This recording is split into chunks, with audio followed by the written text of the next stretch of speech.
My wife is actually out of town too, so this is actually very fitting that we're here on, on Valentine's Day without our spouses. It was so roundly loathed in Europe that he basically couldn't get a job for like a decade. Oh. You gotta love a British family where they're basically saying, yeah, here's your sister's death certificate. Try the fish. Hi, everyone. This is Fright Club Live. Woo-hoo! We look a little different today. Welcome. Thanks for coming. George is not with us today because our short film, Al Fresco, is playing at the Austin Revolution Film Festival. Screen this afternoon. Thank you. And he's out there with that. And so our friend Greg Hansberry, Greg Halloween Hansberry, Hello. has joined us today. He has his own spooky podcast called the Empty Coffin Podcast. Super much fun. And he's got some merch down here. He's got some really cool Polaroids. Yeah. You call it merch, but really, as long as you subscribe to my podcast, I'll let you have one. So there's very, very cheap merch. So thank you very much. Thank you. My wife is actually out of town too, so this is actually very fitting that we're here on Valentine's Day without our spouses. Let's watch some gory movies. That's right. Actually, it's a funny thing. It does feel like, doesn't it feel like? It feels like we have Fright Club on Valentine's Day every year. I swear to God, the 14th always falls on a Fright Club, and that's fine. Who doesn't like to see people get killed on Valentine's Day? I mean, I know I do. I'd rather watch that. Yeah. Who needs a rom-com? So, Greg, why don't you give us a second? Tell us about the podcast. Sure, yeah. The Empty Coffin Podcast. And it's technically a paranormal podcast, but I talk about all sorts of stuff. I'm really into dark tourism. So like we said, I have a bunch of Polaroids down here of trips that I've taken all across the country. I like to check out haunted cemeteries and infamous locations, just weird little spots along the way. But storytelling, we've had experts on like Hope and George talking about movies and things. I had how do you pronounce his name? Desmalchkian. Oh, that's right. Desmalchkian? Yeah. He was on, and he talked about his record collection. So I just have a bunch of If you guys saw Late Night with the Devil, he's yeah. in everything, and of course you know his face if you see him. But yeah, so David Desmalchian, that's it's a little awesome. bit about everything. I just like spooky stuff. There's a little something for everybody. I appreciate it. Just go ahead and smash that subscribe button, as the kids say. He's also on the Whiskey Business Podcast. That's actually. right. As is Thanks, Chip, Chip, who's here today. We're friends of the Whiskey Business Podcast. They have us on pretty frequently because they're awesome. And then I also, before we get into it, I want to thank, as I always do, Ginger Nuts of Horror, our partner with this podcast. If you like horror anything, you should be checking out Ginger Nuts of Horror. It's a great website. They have interviews with writers. They do a lot of reviews of horror literature. They run our reviews of horror features. They run other people's reviews of horror features. And they're a huge supporter of Mad Wolf, of Fright Club, and also they love Obstacle Corps, which is great. Cool. Jim, he just posted today how much he loves Obstacle Corps, which is the movie that I made. So they're awesome. And also, if you're on Blue Sky, they're a great follow on Blue Sky. They're really active there, and they get these great conversations going about horror. So you're on the Blue Sky? They are on the Blue Sky. Are you on the Blue Sky? I am on. Yeah, You're on the Blue Sky Fright train? Club All right. Podcast is on Blue Sky. It's on my nasty list. So today we're going to talk about video nasties, which I'll get into in a second. But the last time out was our favorite episode of the year. Every year we did Skeletons in the Closet. We did an episode where we celebrate the bad horror made in the careers of this year's Oscar nominees. It is always so much fun, and Dustin, a friend of ours, was really surprised when we did Adrian Brody. We did Giallo, this film that he did, a Dario Argento movie he did a few years ago, which is terrible. But our friend Dustin was really surprised that we didn't mention Oxygen, a crime thriller that he was in the 90s that I didn't know existed. I've never heard of it either. I know. So I'm so excited. So that is on my watch list, and I'm very, very excited. 1999, that came out. So that joins Flavia, the Heretic Nun, which Seth hipped me to last month, 2 movies I got to get to before our next Fright Club. So that's all I have before we jump in. It doesn't technically count. Jennifer Aniston in Leprechaun. Leprechaun, yeah. That's the first horror movie I ever watched. Oh, wow. So I have a special spot for Jen. Yeah, yep. She's the standout in that. You're like, oh, that one can act. Wow. She should do a sitcom one day. We will get on to the video nasties, and then we're going to watch a short film. It's animated. It's much fun. It's called Wingblats. Before we get to Censor, which is our film for today, which is also a very super cool movie. But before we jump in, as always, we're going to talk about our honorable mentions. You reminded me of one. Greg reminded me of one that I'd completely forgotten about. Let me tell you what we're going to do with Video Nasty. So, Censor is set in the 1980s in England, and the main character is a censor who clips movies during the Britain's Video Nasty stage, right, where that you couldn't really watch uncut movies and horror movies, and there are all these banned movies. Today, the films that we're going to talk about, which also this is what the film censor becomes, we're going to talk about horror films where what the filmmaker is saying is horror movies can damage you. They can make you crazy, they can make you a killer, or they can kill you. So those are the movies that we're talking about on today's list, and it was a very, very fun movie list to put together. And you reminded me of one that I had completely forgotten about. The one I texted about? Yes. Atrium. Antrim. Or excuse me, Antrium. Georgia, edit that part out. So it's literally called Antrium, the deadliest film ever made. Bum bum bum. And it's presented as a lost, cursed 70s film about these, I think like a brother sister who go into the woods and they're trying to find the spot where the devil fell from heaven. All right, and that's more or less the plot line. All right, but the first 10 minutes of the movie or so is a documentary of film people talking about the movie and explaining how people have died at all the different film festivals and screenings. Yeah, like somebody would watch it and then they like fell off a bridge and that kind of stuff. So anyway, so you watch the first 10 minutes and it explains this, and then the movie starts. And you can dare to watch that movie. You can decide to be in your own horror film if you want. I gotta be honest, I've never watched it. I've only watched the first 10 minutes. Oh, shut up! Is that true? No, I won't watch it. Oh my God. Don't tempt fate.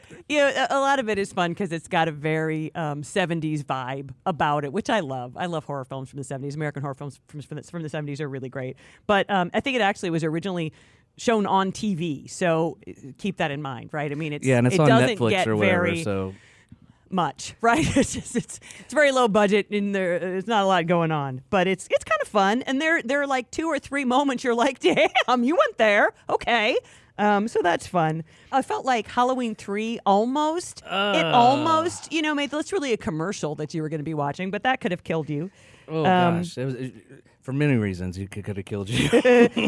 Thesis is one that I really enjoy. The last horror movie, we showed that at a Fright Club one time. The last horror movie, and if you ever get the chance to watch it, it's absolutely wonderful. And I realized during the time we screened it why one of the reasons I like this movie so much is because I realized that the main character looks and talks a lot like John Taylor, the bass player from Duran Duran, and it wasn't until like the 5th time I saw it that I thought, I think that's why I like this movie so much. The Editor is another really fun.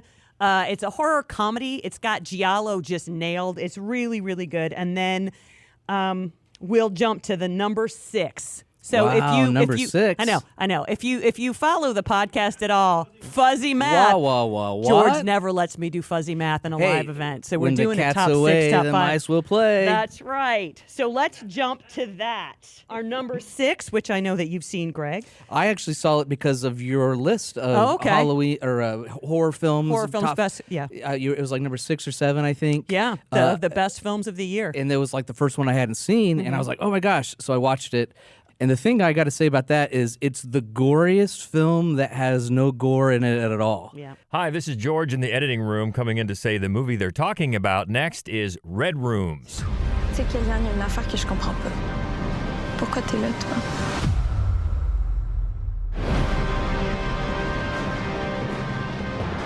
So this is a movie about a model in Quebec who starts showing up every day at the trial of a man who is accused of these heinous snuff crime films against like 12 and 13-year-old girls that he's been selling online. But they're having a hard time proving it that it's Ludovic because he wears a ski mask. And what's fascinating about this film is that Kellyanne is kind of being lumped in with these groupies, these women who show up at the trial every day because they believe that he's innocent and they're his groupies. It's like Charlie Manson-esque, there's people who follow the murderer around and worship their their doings. And one of the things I think that fascinated me about this movie, it's very twisty. You have a really hard time sort of following what exactly is Kellyanne's motives. What is she doing exactly? You don't know what's going on. You don't know if she's good or bad or you why, don't. what's going on. And her performance is one of the reasons. She's cool. she's a very cool customer. She doesn't let you in. She doesn't really like to be around other people. And then she meets Clementine, an honest to God groupie, who is all emotion and just wrong in the head and is certain that he's innocent. And the thing I like the most about this movie, it's really hard to make an exciting film that's mainly about hacking or about courtroom drama. And that's almost all this is. She's either in the courtroom watching that unfold, or she's home on her computer basically solving the crime in front of our eyes, but we don't really know what she's doing. It seems like it's all bad things that she's doing. And then she's also raising money by playing online poker. That's what I was going to say. You can't. The poker thing sets you off the trail. It does. of scent because you're like, what is she doing? She plays poker, wins a ton of money, and then she's able to do whatever she wants. Right. And it's fascinating to me how all of those threads just come together beautifully. Yeah. And how the filmmaker just ratchets up the tension. You're just like, your jaw's clenched tight the whole time, like, because you don't know who to root for. You don't know what she's doing there. You're sure this guy did it, and the whole time you're just like, oh my God, I think they're on to you, Kellyanne. Run or don't run. Maybe you're bad. I don't know. We don't know if you're good or bad. Yeah, I don't know to root for you or not. I know. It's a fascinating movie. Yeah, and it kind of falls for me in that like Silence of the Lambs area where, like I said, there's no gore in it at all. None. But You see nothing. There's courtroom scenes where they're talking about blood and guts and things. So I mean, really, it's would be more of a thriller movie, right? But it's know? so unsettling. But yeah, oh gosh, yes, it's so unsettling. So it made the list. We couldn't go with just 5 because we couldn't not include Red Rooms, which is you can find it's a brand new movie from last year, and you can find it streaming everywhere. Great. And we highly recommend that you do. And then up to number 5, this is one that we showed at Fright Club a few years ago. This is from one of our favorite filmmakers. A sound designer's work for an Italian horror studio becomes a terrifying case of life imitating art. This is Barbarian Sound Studio. What I admired about you was that you were an artist, that you were doing this with a love. Sounds a little watery. Is there any fresh marrow? Francesco tells me you are trying to escape. There's no reason to escape. Who's there? Leroy, this is going to be a fantastic film. This game's up, boy. No more jumping through hooks. Don't be afraid. A new world of sound awaits you. A new world that requires all your magic powers.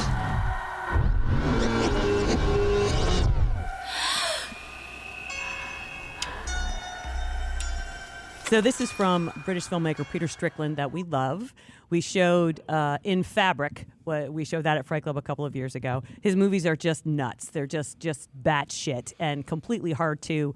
You just can't predict what's going to happen, which I always love in a movie if it pans out. Like if it turns out it wasn't just loosely based on nothing whatsoever and it was a waste of time. If in the end you're like, okay. And that's what his films always are. And this one, the great Toby Jones... he plays a British sound designer who works on nature documentaries. And he's come to do this film in Italy that he thinks is about horses. And it's not. It's a There's really... horses in it. it's a really gory giallo film. And so he quickly just wants to leave. But people become more and more actively aggressive toward him. Nobody will pay for his flight home. Nobody will give him his receipt. And what he has to record is so horrifying to him. And then little by little, he just starts losing his grip on reality as he's watching these images over and over and over again and trying to slow it down and create the sound with like lettuce heads and other crushing sound effects. And it just gets so hallucinogenic. And I feel like it would have kind of flown off the handles, except that Toby Jones is so great in this movie. He's so cool. George hit me to this movie a while ago. Being an audio guy, I was like, yes, it's trippy and it's about sound effects and Foley art. I'm in. So what I was going to say is like he's really good at his job, and like there's all these like beautiful Italian women coming in, and like he feels he knows he can do a really good job, but he also feels like kind of like underappreciated. Yep. And I think that's part of it. This cool plot underlying is like he's an obsessive artist trying to like really nail it just to prove his worth and prove his value to these fancy Italian filmmakers.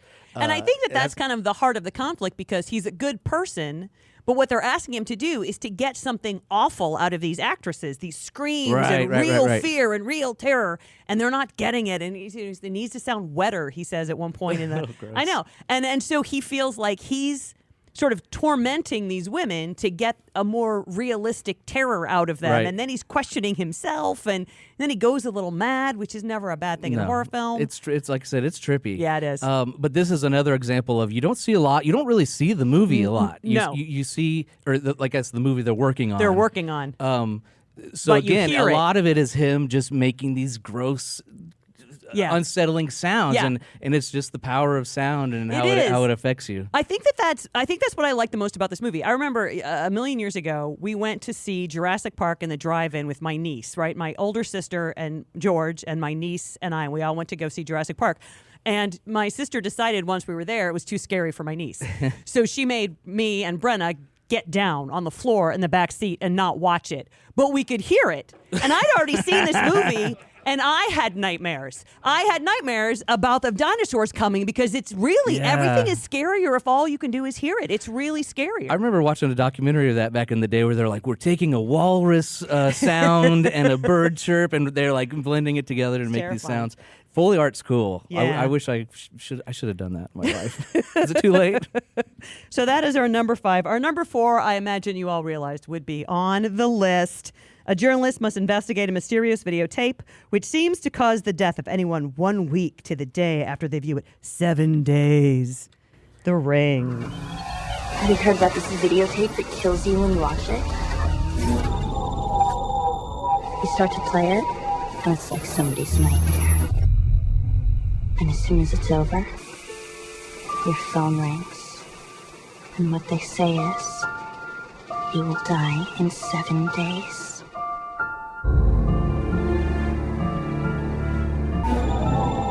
I watched the tape.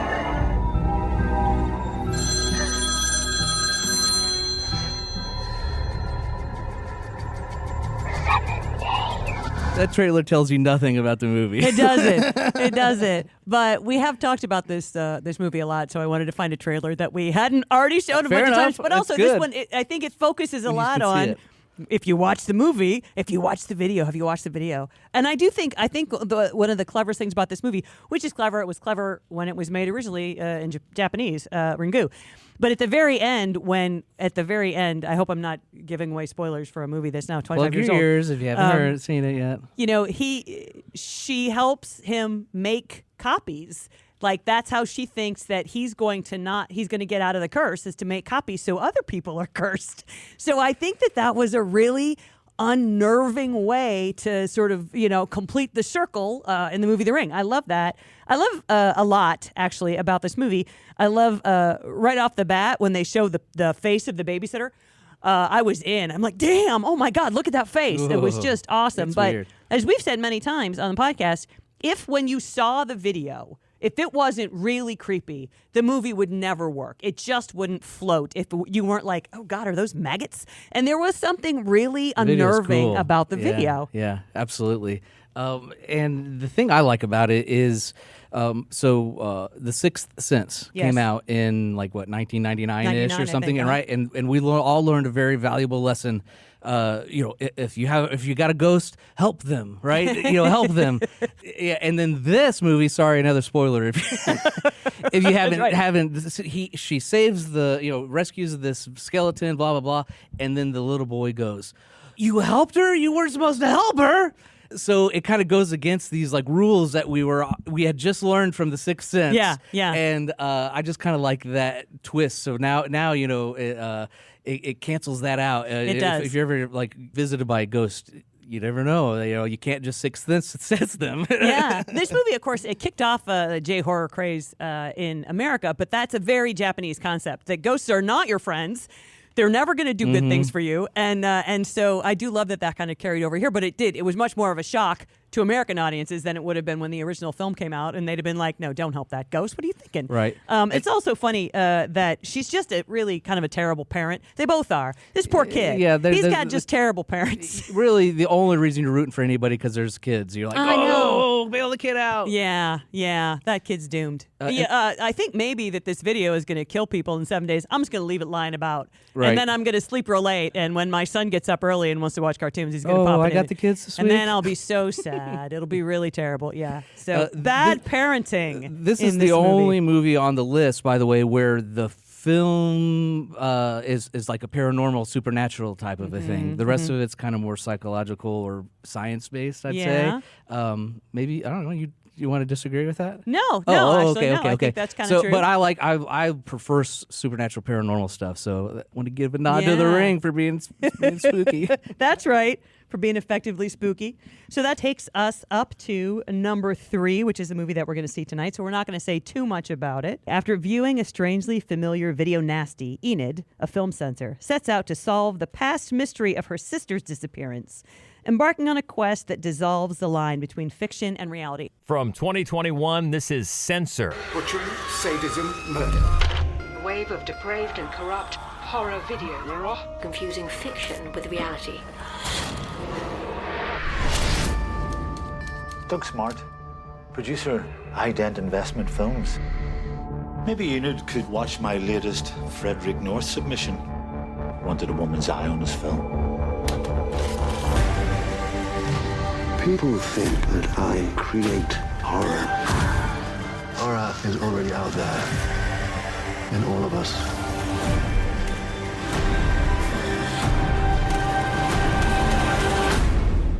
I'm excited now. And again, we never really talk much about the movie that we're going to watch, but we invite you to come down afterwards and tell us what you think. I think you're really going to enjoy this movie. It nails the 80s vibe so much, and I think it has a ton to say about the power of film and then questioning the people who want to protect you from what you're seeing. What are their motives? And their motives. And I just think I just love this movie. So when it's all over, please come down and tell us what you think. So, and I'm sorry, George, I'll make it quick. one of the reviews said an immersive nightmare or something like that. And you don't realize until the movie's over how you are part of the movie, I feel like. So you keep an eye out for that tonight. So that was our number 3. Our number 2, and I gotta be honest with you, when you see what our number 2 is, this was a dogfight, number 2 and number 1. But number 2, one of my all-time favorites, a programmer at a Toronto TV station that specializes in adult entertainment, searches for the producers of a dangerous and bizarre broadcast. It's Videodrome. Max Wren is a victim. I woke up with a headache. He has been exposed to Videodrome. I've been hallucinating for a while, ever since... What? Since I first saw Videodrome. Soon, his visions will coalesce and become uncontrollable flesh. Television can change your mind. Videodrome will change your body. Long live the new flesh. This is one of the first. This is one of the first Cronenberg movies I ever saw, and I watched it. I remember we rented it. My neighbor and I did, because Debbie Harry was in it. We're like, ooh, it's a horror movie, and Debbie Harry's in it. A brunette Debbie Harry. I know, and I watched it, and I was over, and I thought, I have no fucking idea what I just saw. Like, if somebody asked me, what's the plot? I don't know. I still don't know. I don't know.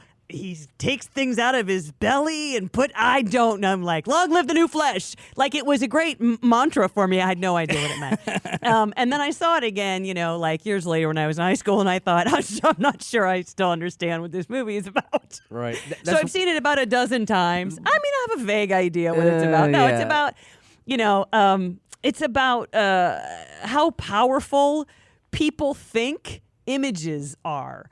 I think that Cronenberg, he plays with so many, sort of subverts the idea of technology and art, and of course, body horror and what you take into you and how it can change you. And because he's who he is, he made that very physical, kind of like what he does with The Brood. It's like what you take in changes your physiology. I think he does that better than any other filmmaker, and I think that this is maybe the most literal representation of that. Because when you watch it, you actually grow another body part. Yeah, well, James Woods did anyway. Yeah. The one thing I love about it is also one thing that drives me crazy. It's so dated and fun. The practical effects are awesome. Oh, yeah. And this was before internet, so radio was still important. Oh yeah, yeah. They have like this weird cubicle thing where everybody has these old tube TVs, like with extension cords running around. around. It's all UHS. That's what they're showing these like pirated TV shows on, these pirated snuff shows on. Yeah, that are supposedly out of Malaysia, but they're really out of Pittsburgh. Right. I love that too. Yeah, they're like, oh, Pittsburgh. I know where that is.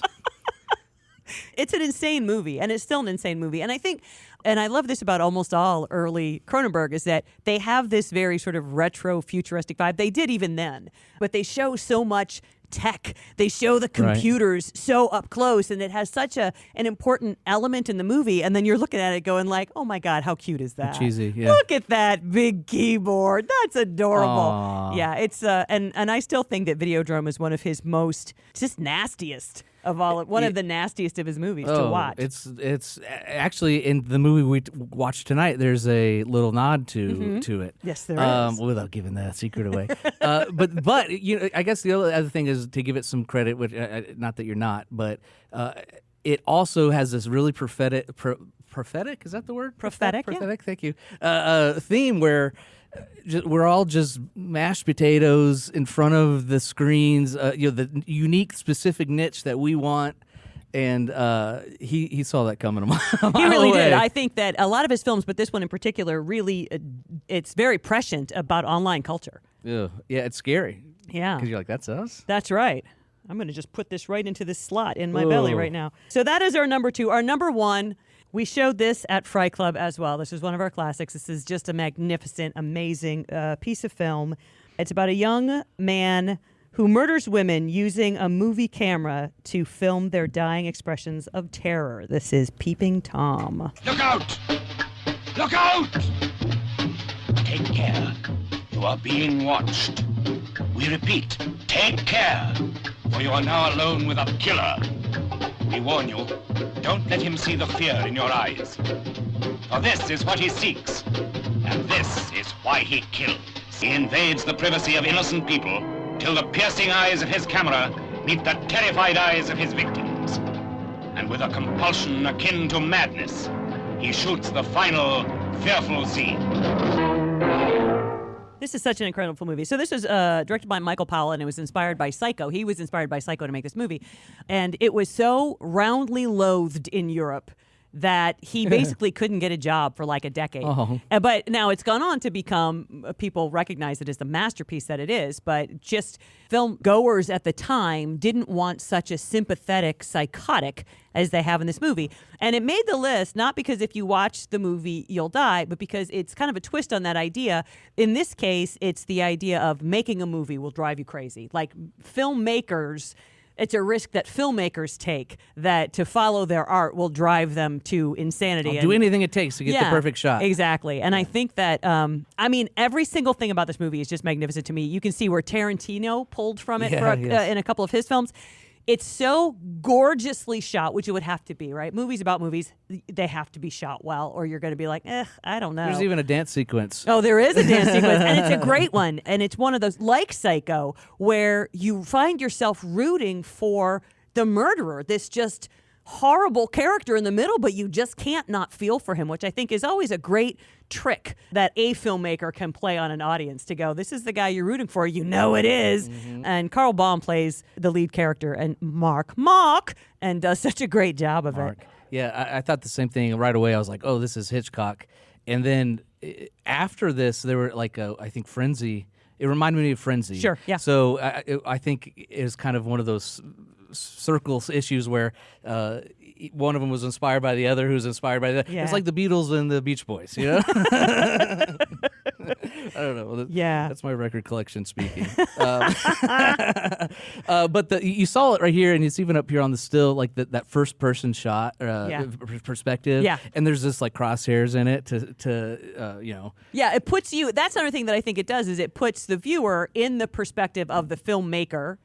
Right? And so you've come to see a horror movie. You have literally come to watch people die. That's why you bought a ticket to see Peeping Tom. And so he makes you the filmmaker, and you're actually watching the person die as he's watching the person literally die. It's a fascinating, and I think that's why it bothered audiences at the time when they watched it, is that it's less of a passive act of sort of voyeurism, and it's more of, it puts you in the position of the person who was lusting for this death.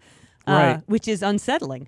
And even though there's some like nudity in it, it's not like a weird, creepy sexual thing. It's like he was on this mission to find, as the director, to find the perfect shot. Yeah. The other thing I like about it is the music. It's like you can't tell, is it the music for for the movie you're watching or the movie is playing. Like, it's just kind of fun how they play with that. Yeah, I think you're right. Yeah, and it's got a great cast top to bottom. So it's a magnificent film. If you have not seen Peeping Tom, you should absolutely look it up. And we're actually a little bit behind schedule because George isn't here to keep us on. George. So we're going to get on it right away. We are going to watch a really fun animated movie called Wingblats from BJ Halsell, and I hope that you love it. And then also, I just want to let you know that next month in March, we're going to show Devil to Pay. It's a great horror thriller that we first saw at Nightmares Film Festival a few years ago. It's so much fun. We're going to talk about Appalachian horror. Yeah. We're going to show a locally made, really great Appalachian horror short film called Rabbit Season.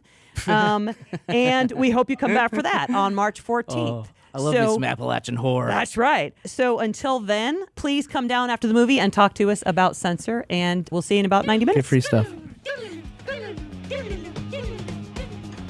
What did you guys think? Did you like it, Brunel? Okay.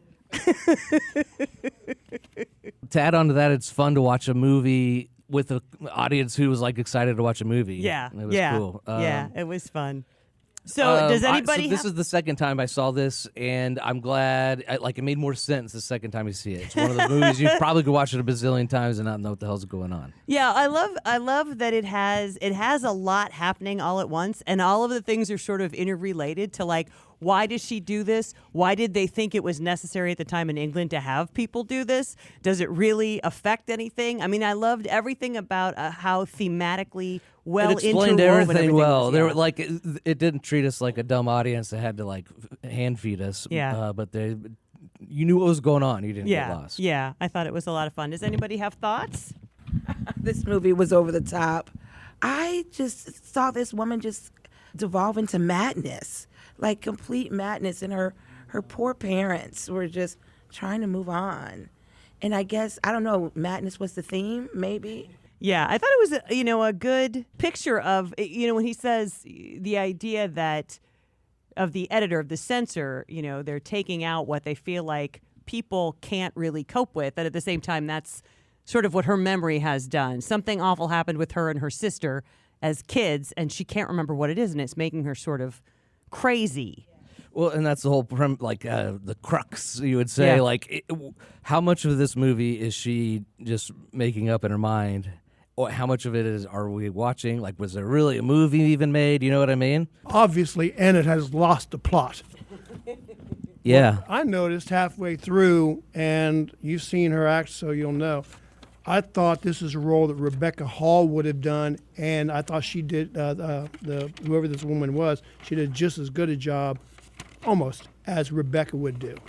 Well, I know from you that's high praise because I know, Richard, how much you love. It's Naeem Alger, and she really was great in this movie. I thought that her brittleness was really believable, and her when she's laying there just, please be her in the mud, I was really heartbroken for her.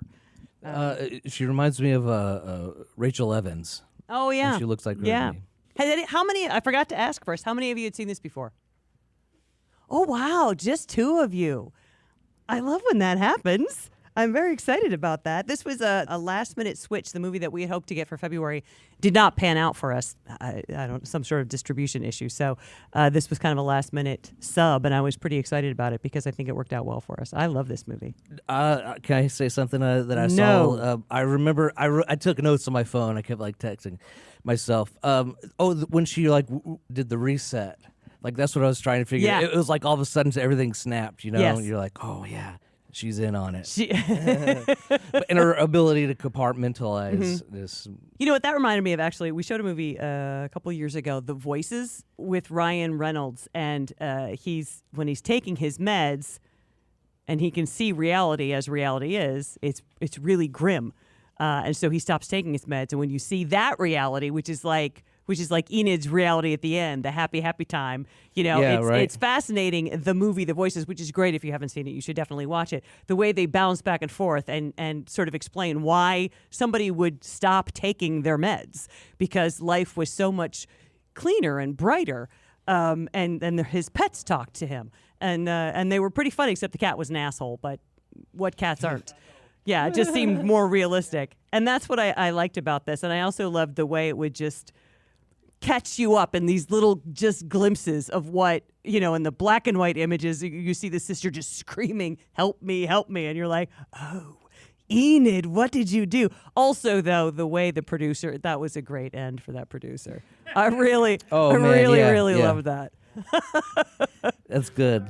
That's when it again turned dark. It's like, oh yeah, let's get gory now. Something weird. I'm only going to say one thing. White noise is universally creepy. It really is. And there was such a great use of the static on a TV, which is very 80s. It's a very 80s idea. And I had kind of forgotten. And of course, just the VCR and the way it comes out and goes in is a very 80s idea. This is what I was trying to think of earlier. I found my note. But we were talking about the director at the end of the movie, and he basically alludes that, it's all inside of all of us. And there's no, it basically just it's a magic wand where it's like, oh yeah, this is everybody. It's good. Yeah, I found it incredibly meta, to borrow the parlance of the time, and it's just very kind of interesting how where her break is, and you get the unreliable narrator and her point of view, and what actually happened, we don't know, and then it just kind of spirals from there. Yeah, that she doesn't remember what the trauma was from her childhood. And a lot of times in a movie, I think that's the plot of the film, is that you're working with this person to figure out the trauma from their childhood, and I love that it remains unresolved here. Yeah, and it kind of goes back to the whole indictment of the whole 80s generation of go to therapy, get therapy, go to therapy, you got something to deal with so you don't murder somebody in the woods. Yeah, I love too that one of the things that starts her spiraling is that one of the films that she censored is allegedly what inspired this murderer, this man, to eat his wife's face and kill his children. And then later on, they say, "Oh, he's never even seen it," but she doesn't know that, and so she still, she goes on her rampage. And I thought it was really clever too that it's not really. Horror films are very cathartic. They don't really inspire that kind of. Generally speaking, I know some have. I actually went into this movie blind, not knowing anything about it. So I thought it was really interesting how the writer and the director created a horror film based on someone whose job is to edit and censor horror movies, and making it really psychological. So much of what I really liked was the lead actress's performance, and there were a bunch of actors that I recognize I can't place where I've seen them before, but I know I've seen them before. And it was just an all-around great time. I'm glad you liked it. Yeah, Michael Smiley, the producer, he's been in a ton of horror movies. He's just got that way about him. You're like, yeah, there's something sketchy about this dude. This is great. You know all their names. This is cool, you guys. I'm very impressed. It's a club. It's fun. A club, Greg. I can't wait to come back next week or month. Two quick things. First of all, you gotta love a British family where they're basically say, yeah, here's your sister's death certificate. Try the fish. It looked like she was even holding a menu. That's what I first thought, because they're sitting there at a restaurant with this. And yeah, you're right. And I find it fascinating how what we find frightening changes, because most of us were watching her take that drink, and people were going, "Don't drink that drink," and that frightens us now. And clearly, she was all right with it. Yeah, the drink was the least of that guy's problems. That's a $27 I enjoy this pour. film a lot. I have watched way too many of the Video Nasties, and I have fun watching this because there's so many references to people who are involved in the Video Nasties and Video Nasties, and there's just so many fun Easter eggs. If you get a chance to watch any of them, they're a lot of fun. There are loads and loads, and I was trying in particular this time when she goes into the video store. I was trying to scan for posters, and see what all that I could find in there. But yeah, it's incredibly funny in that way. That it's not a movie that the filmmaker clearly understood the assignment. She knows the Video Nasty situation. She knows what movies are on that list and seems to love them, and as do we. So yeah, it's and super they bounced fun. around genres too. Different. It was cool. Yeah. Chip is saying that it looks like an 80s film, which of course is set in the 80s. But also, I think it looks like an 80s horror film. So it may not look like the actual 1980s, but it looked like the movies that were made in the 1980s. Videodrome is real, like, kind of cheesy practical effects, and they do it so smooth here. It works, you know. Yeah. Yeah, and it's that not just dated. like It doesn't feel dated. No, it feels like it was. Yeah, it was like 1985. That is exactly what it feels like. Quick I love question it. for both hosts. How many of the video nasties that they show clips of did you recognize? Not very many, actually. That's a good one. I would think, although I do think a lot of them were made up for this film. But Carrie was in there. I noticed that this time, which I found funny if Carrie was on the Video Nasties list. That's just sad. You got to watch Carrie. You can't keep Carrie from the masses.